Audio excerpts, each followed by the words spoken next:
This next topic, that is pointers and dynamic arrays, is going to be extremely important for the rest of the semester.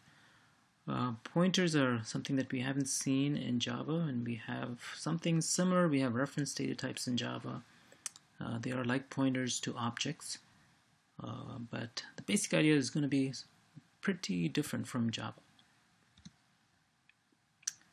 So some of the things we look at are pointers, how to manage pointer variables, how to manage memory that we allocate from the heap.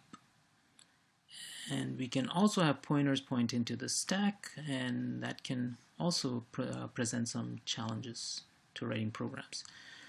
After that, we will look at how to allocate arrays dynamically. So far we've been allocating arrays of fixed size on the stack, but now we can, once we know how to use pointers and dynamic memory allocation, we will be able to allocate memory from the heap, which is what we did in Java. So this is, while it's a lot different from how Java does things, next up we will see how to do things like allocate memory from the heap, which is very important for writing programs. We'll also see that we can do things like pointer arithmetic with pointers, and that is something, once again, we cannot do anything like this in Java, mainly because it is a little bit unsafe. And usually, although we can do this, this is something that's sort of left over from C. So remember that in C++, you really get two languages. You get the C++ part, and you get the older C part, or older and more low-level C part, which has a lot of things that you can do with pointers that are unsafe. Once we get a firm footing on pointers and allocating memory, then we will use pointers with classes, and that's the place that we want to head to. And once we do that, then we can talk about this in the context of classes, which we have used in Java, remember. And so this is actually a pointer in C++. And then also we look at destructors to manage memory. So this is extremely important when you're talking about C++. In copy constructors, we did take a sneak peek at a while ago to look at the efficiency of pass-by reference, if you remember. And now we'll get to really examine what copy constructors do.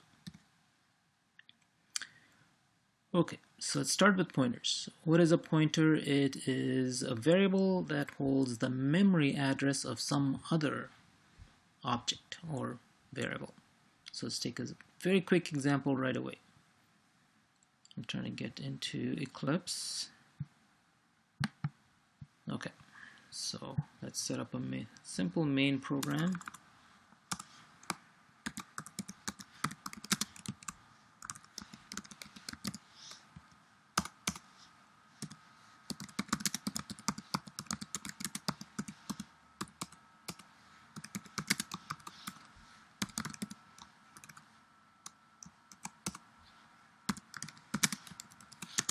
And let's make sure we can compile this and run this.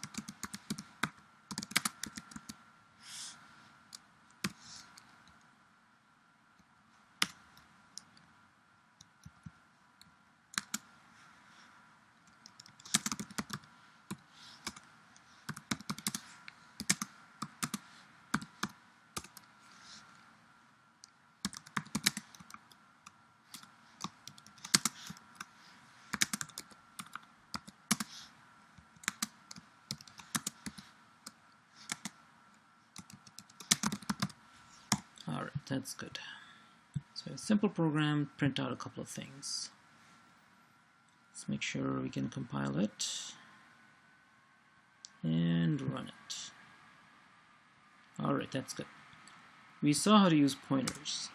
We saw how to use references. So let's say int ampersand y is equal to x, and then we can say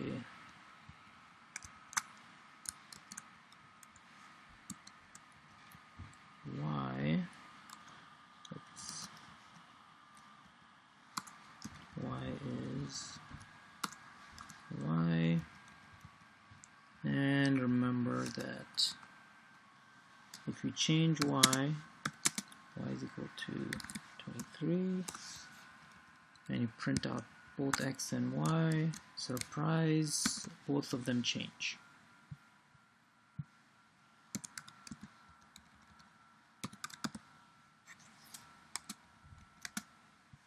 Alright, save this, compile it, and run it. And so remember, initially both x and y are the same, change y, and they both change. Okay, I hope that that makes sense from what our discussion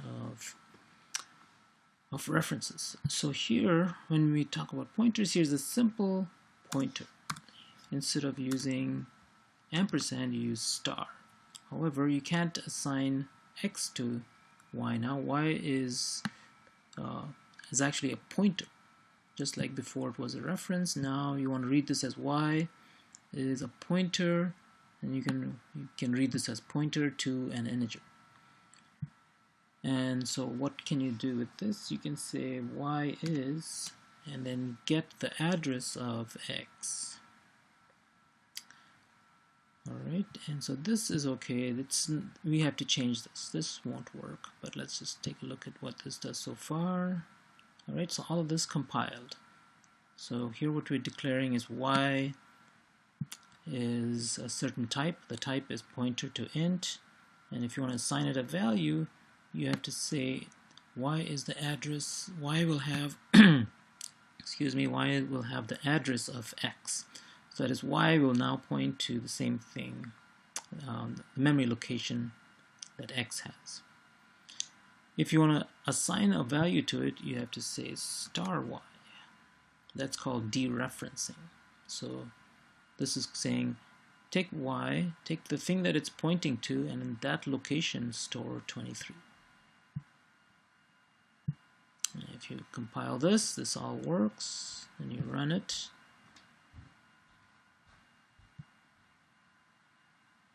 Oh, forgot. It gives us this. It says y, x is 5, y is this big long thing. That is an address, since we're printing out y. We assign 23 to y, and notice x changes. Just like before when we did it with references, it's the same kind of thing.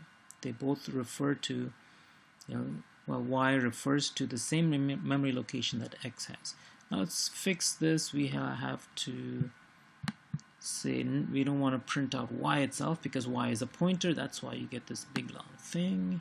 Instead you want to print out the thing that it points to. So star y, or star y, just like we did here. Star y is equal to 23. We're assigning 23 to the thing that is at this address. This is actually the memory location, the address of the memory location. Alright, so let's compile this, and now it should look a lot better. Okay, so basic introduction to pointers. Y is a pointer to type int. We can assign it a value. The value has to be an address of some memory location. To get the address of regular variables like ints, floats, doubles, use ampersand. Also for address of objects too, use ampersand. And then if you have a pointer and you want to print it, you want to use star y to dereference that pointer. That is, get the thing that it's referring to. Get the memory location that it's referring to. You can not only read that memory location, but you can also write to it like we did here. You can write 23 to that location. In effect, what you're doing is writing over what x had, which was 5. So that shows up here. You say you print out x, and now it's 23. Okay, so a pointer is the memory address of something. It can be some other variable. So remember that memory is divided into bytes, and these you can think of as numbered memory locations, sort of like an array. And we use addresses as the name for each memory location. And so we get, if you use pointers, you get a memory address. You've used pointers already. We've used pass by reference or call by reference parameters.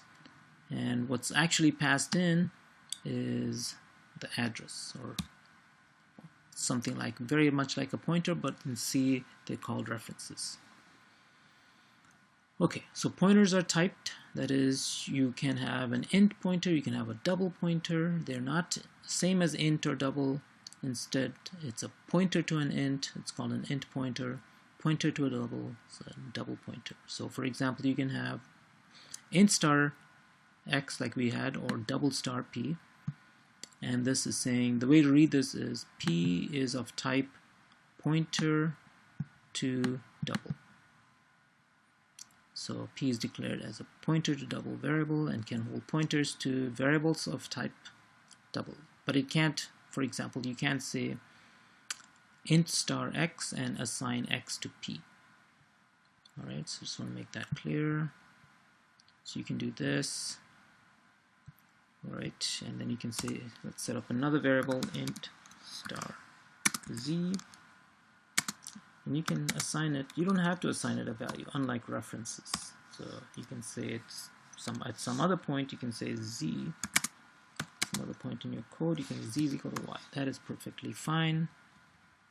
And you can say star z is equal to 23. Compile this, it worked, run it, and it works just like before. Now, if you were to say that z is actually not a pointer to an int, but it's a pointer to, say, car, save it, compile it, and you get an error message. Right? This is not compatible. If you try it with something else, like float, you get the same thing. So there is type checking with pointers, just like with other types, but it's a little bit more strict. That is, now before, if the z and y were floats, of course you could do this, but if you have pointers, you cannot. Okay, and if you say, and there is no promotion. If you have pointers of different types, they're just not compatible. Save this, compile, error messages. So the only thing that'll work is an int. Other things will give you compile errors. And this works fine. Okay. So this is just to show you that they are typed. That is, you have a pointer to a double, there's no promotion. If you have p is a pointer to double, it cannot have all of a sudden point to an int. At least not in C++. Now C is a different story, but I'm not going to get into it here. Remember, although, that when you get, like I said before, when you get C++, you actually get two languages. You get the C part. C++ inherits everything from C, and then it also has its own syntax and its own semantics that's separate from C. One thing to note is that when we say int star p, for example, the star sort of belongs to the variable name, although we think of it as variable p1 is of type pointer to int. The star goes with the variable name, so that you're saying that this is a star p. So p1 and p2, these are both pointers, but v1 is just a regular int. It's just an ordinary int, and v2 is also just a regular ordinary int variable. It might be it's a little misleading in that if you had int star p1 and then just p2, it might look like the star goes with the type here, but no, it doesn't. It goes with the variable. Okay, so that's a common pitfall. Try to avoid that.